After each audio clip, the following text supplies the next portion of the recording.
Have you ever pondered the nature of your existence and how it intertwines with the world around you? The illusion of separation is a concept that challenges our understanding of individuality. It suggests that while we perceive ourselves as distinct entities, we are fundamentally connected to everything and everyone. This idea can be traced back to various philosophical traditions, from Eastern philosophies that emphasize oneness to modern scientific theories that explore the fabric of reality. Consider the interconnectedness of ecosystems. Every organism plays a role, and the loss of one can affect the whole. Now apply this to human interactions.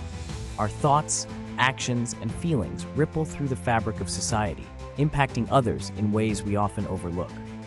This perspective encourages empathy, urging us to recognize that when we harm another, we ultimately harm ourselves.